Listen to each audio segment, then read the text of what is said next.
outro fator é entender country. Toda a experiência estas terras. Fondation Jean Jaurès. Penser pour agir. Je voudrais d'abord remercier Monsieur le Président de l'Université de nous accueillir, saluer tous les laboratoires qui ont participé à cette journée, vous dire que nous travaillons dans des conditions qui ne sont pas habituelles, mais vous, depuis plusieurs semaines, vous vivez cette façon de transmettre du savoir. Je voulais aussi associer à ce cortège de remerciements à la Fondation Jean Jaurès, qui nous permet d'intervenir aujourd'hui. Bon. Je sais qu'il y a eu un certain nombre d'interventions ce matin, peut-être que la mienne viendra faire redondance, qui ne serait d'ailleurs pas si mal, contradiction, c'est possible, et synthèse, je me garderai bien, même si c'est un mot que j'apprécie, de pouvoir ici vous asséner mes propres conclusions. L'identité socialiste, la question n'est quand même pas nouvelle. Je pense qu'elle existe depuis qu'il y a un mouvement socialiste. La définition même du mot a longtemps fait débat, y compris lors de la fondation de la SFIO en 1905, compte tenu des différents courants qui pouvaient préexister. Être socialiste, c'était déjà la question que posait Léon Blum lorsqu'il avait fait ce livre pour son fils, et qu'on retrouve dans le livre qui est paru sur le congrès de Tours. Pour être socialiste, qu'est-ce que ça voulait signifier en 1919 ? Mais si la question n'est pas nouvelle, elle est posée à un moment particulier. D'abord à la célébration du congrès de Tours, parce que finalement, c'est là que l'identité socialiste s'est affirmée, peut-être contre une autre, mais aussi au nom d'un certain nombre de principes qui ont justifié que Léon Blum et d'autres gardent la vieille maison et la construisent tout au long du siècle, avec d'autres qui ensuite ont pris le relais. Le moment particulier, c'est que nous célébrons le congrès de Tours, qui est le congrès finalement de la scission, mais aussi de l'affirmation socialiste. Mais nous avons eu une opportunité de le faire aussi parce que certains veulent changer le nom du Parti socialiste. Et j'imagine pour que ce nom socialiste disparaisse. Alors, un parti qui doit s'affirmer socialiste doit d'abord dire quelle est son identité, quel est le sens qu'il attache à ce mot, et de savoir s'il a une actualité et surtout un avenir. En ce qui me concerne, je pense que l'identité socialiste, même si elle a varié au cours du siècle, s'est cristallisée autour de quelques grands principes qui demeurent.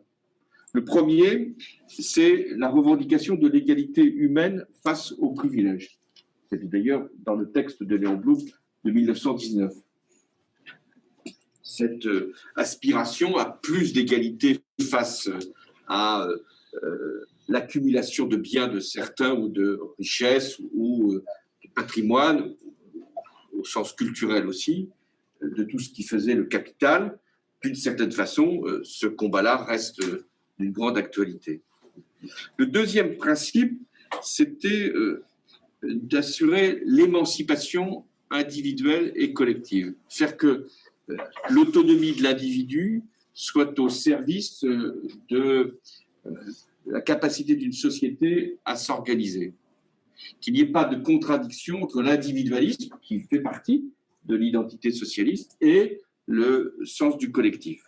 Cette émancipation passe par la transmission du savoir, l'éducation, la culture, le temps gagné, le temps libre, qui fait partie de ce que le socialisme veut porter. Le troisième principe, c'est la construction d'un État qui soit à la fois l'État social pour réduire les aléas et couvrir les risques, qui soit un État régulateur pour éviter qu'il y ait une concentration du capital, une concentration du pouvoir économique, et un État redistributeur qui puisse assurer le transfert des richesses et enfin un État planificateur au sens où il pouvait projeter les intérêts du long terme, l'intérêt général face aux intérêts particuliers. Le quatrième principe, c'est la démocratie jusqu'au bout, c'est-à-dire la démocratie politique qui a été accomplie au cours de ces dernières années, pas simplement par le combat des socialistes, mais aussi la démocratie sociale, notamment la place des salariés dans l'entreprise, la démocratie culturelle, l'accès de tous autant qu'il est possible aux biens et au savoir, et également la démocratie citoyenne qui peut aller jusqu'à la démocratie participative ou la démocratie qui peut aller vers des formes nouvelles, notamment de tirage au sort, de consultation de la population. Le dernier principe qui demeure, c'est l'internationalisme. Ce qui définit l'identité socialiste, c'est qu'elle n'est pas réduite à la nation. Ça ne veut pas dire qu'elle nie la nation, au contraire, la nation est le cadre dans lequel s'exerce l'action des socialistes, mais il y a toujours cette volonté de porter les valeurs, les principes au niveau mondial. Là encore, y compris sur la question écologique, l'internationalisme trouve tout à fait sa place. C'est-à-dire qu'il ne peut pas être question de limiter l'action régulatrice ou l'action protectrice de la planète à un seul pays. L'identité socialiste, là aussi, Léon Blum nous est d'un précieux secours, c'est pas simplement une doctrine, c'est aussi une morale. Et en ce sens, les socialistes doivent porter l'idée républicaine et la laïcité fait partie de leur identité. À cet égard, les socialistes doivent être les plus ardents pour présenter la laïcité comme une loi de liberté, mais aussi comme une façon de vivre ensemble et de régler les questions d'hégémonie de telle ou telle religion. Cette identité, je le disais, elle s'est aussi définie par rapport aux autres. On est soi-même, on a ses principes, mais aussi on se démarque d'autres sensibilités ou d'autres familles de la gauche. À l'égard du Parti communiste, c'était sur la question de la démocratie que la différence s'est faite. À l'égard des radicaux, parce qu'on pourrait dire aujourd'hui des progressistes peut-être, c'est la question de la propriété qui a longtemps fait débat et des moyens d'intervention de l'État. Et à l'égard de l'extrême gauche, c'est sur la question de l'accession au pouvoir, des réformes, du gradualisme que la différence s'est faite. L'identité socialiste, elle a évolué au cours du temps, il faut l'admettre.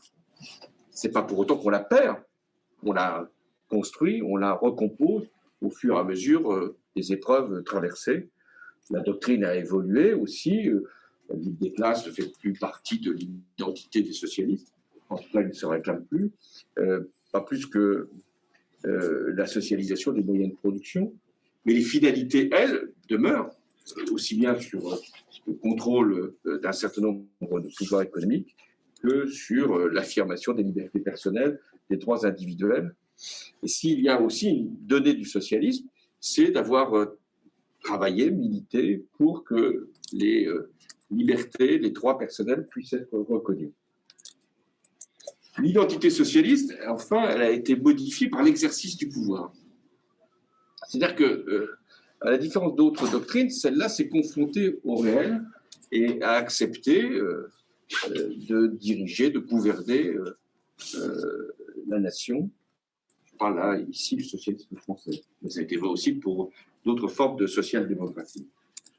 Et de ce point de vue, l'exercice du pouvoir a amené les socialistes à repenser leur identité face au pouvoir, avec le syndrome bien connu le dilemme même de la trahison ou de l'échec. C'est la trahison qui d'ailleurs peut s'ajouter à l'échec, mais c'est le risque par l'exercice du pouvoir de trahir ou de s'écarter de l'espérance qui a été nouée. Et l'échec, c'est d'être confronté à une réalité qui n'était pas forcément prévu et qui bouscule un certain nombre de principes.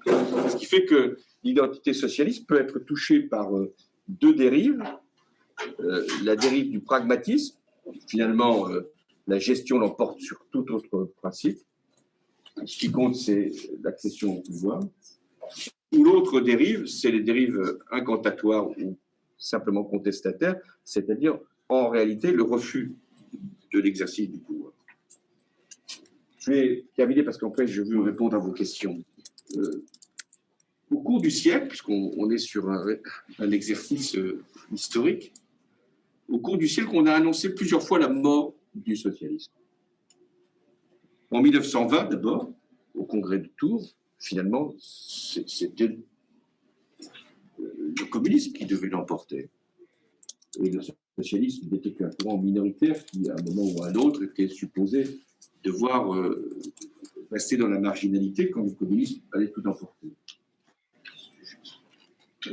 Ça a été exactement le contraire qui s'est produit, puisque c'est le socialisme qui a gagné cette confrontation avec le communisme. Au lendemain de la Seconde Guerre mondiale, le socialisme aussi a été un moment en cause, les mouvements de résistance, essayant de définir une autre espérance, un autre chemin, dépassant les doctrines qui préexistaient avant la guerre. Et en réalité, le socialisme a continué sa route. En 1958, après que la SFIO se soit déshonorée dans la guerre d'Algérie et une partie de la SFIO se soit ralliée au général de Gaulle, la question aussi du socialisme et de son avenir s'est posée. En 1969, vous pouvez penser que le constat de décès avait été dressé avec un résultat de l'ordre de 5% pour Gaston Defferre.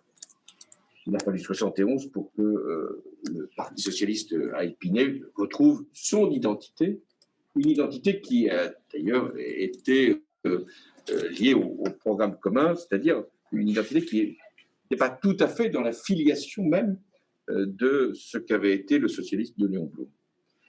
Mais à d'autres moments aussi, le mot socialiste a été mis en cause. Je me souviens en 1989-1990, quand le mur de Berlin s'est effondré, il y en avait, y compris au Parti socialiste à l'époque, qui dit qu'il fallait abandonner le mot socialiste, puisqu'il avait été finalement tellement sali par l'expérience soviétique qu'on ne pouvait plus s'affirmer socialiste quand le socialiste avait voulu, socialisme soviétique, avait voulu être même scientifique et avait conduit à des dispositions totalitaires. En 1992, lorsque la débâcle électorale commençait à s'annoncer, Michel Rocard avait lancé le Big Bang. C'est assez intéressant de voir que le mot revient, Big Bang, comme pour dire que finalement le cycle socialiste s'était effacé ou devait s'effacer pour laisser place à autre chose. La même réflexion est venue après 2002, lorsque Lionel Jospin a été écarté du second tour, où certains pensaient qu'il fallait là aussi redéfinir le mot, voire même l'abandonner. Aujourd'hui, néanmoins, la question se pose, c'est-à-dire est-ce que finalement, après 115 ans d'existence depuis le congrès de la SFIO, qu'il a constitué, 100 ans après le congrès de Tours, est-ce que l'identité socialiste a encore un sens, une actualité, un avenir, disais-je? Est-ce qu'elle n'est pas à la fin de sa propre histoire?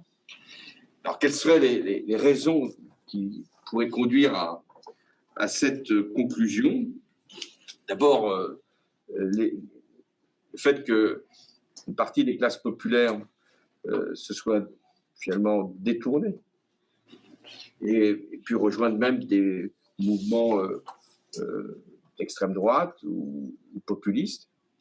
Or, si le mot socialiste ne correspond plus à la partie la plus défavorisée de la population, est-ce qu'il a encore un sens? Deuxièmement, l'écologie, l'aspiration à un contrôle de l'avenir de la planète, de faire en sorte que ce ne soit plus le productivisme qui avait longtemps imprégné le socialisme qui puisse être la solution. voire même qui soit le problème, pouvait laisser penser que le socialisme, là aussi, devait laisser la place.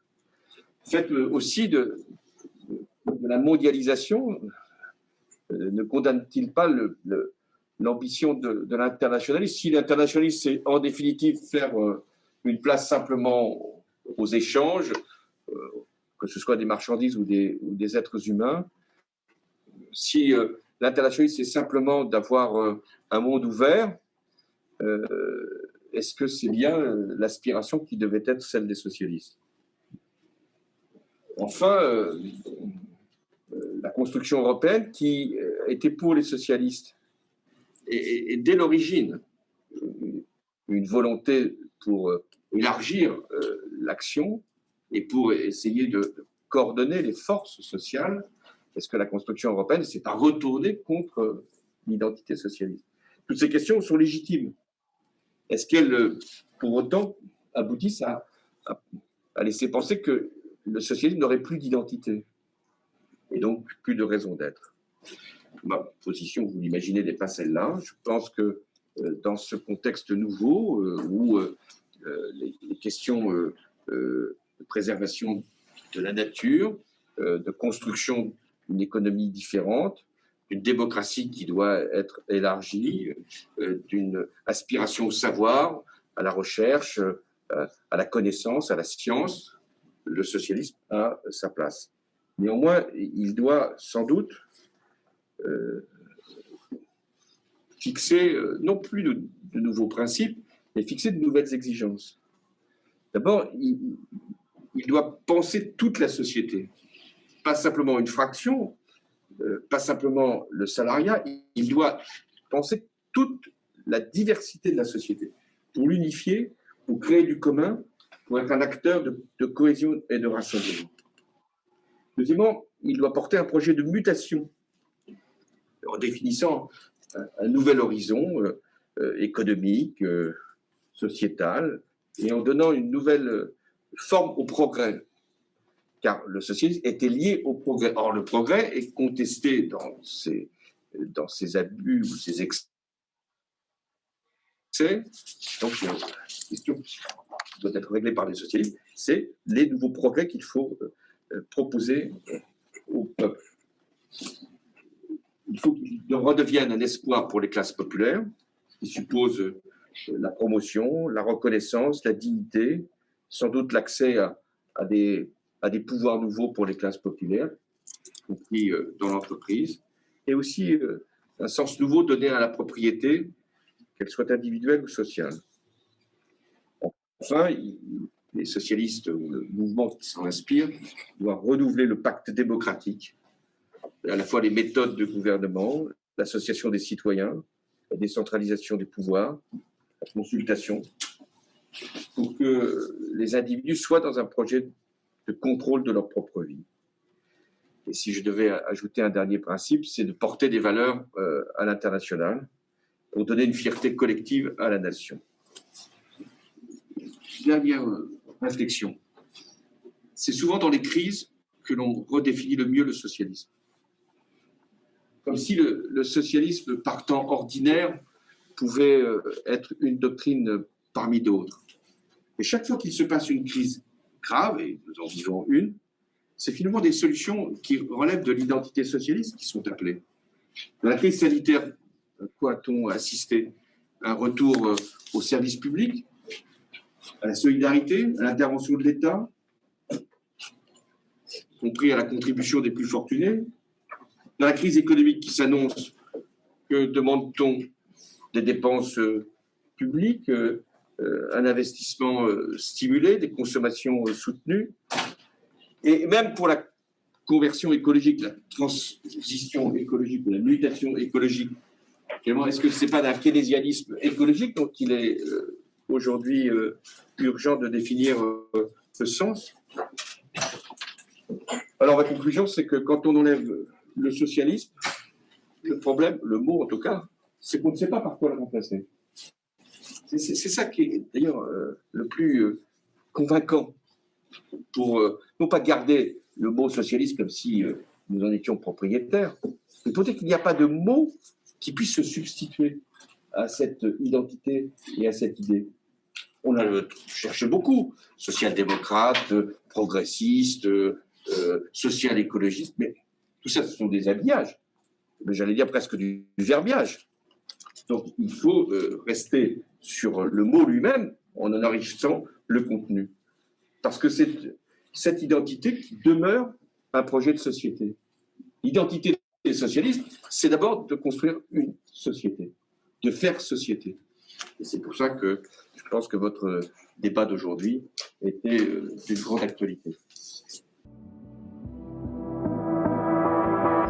Outro fator é entender que antes Toda experiência é esta externa. Fondation Jean Jaurès. Penser pour agir.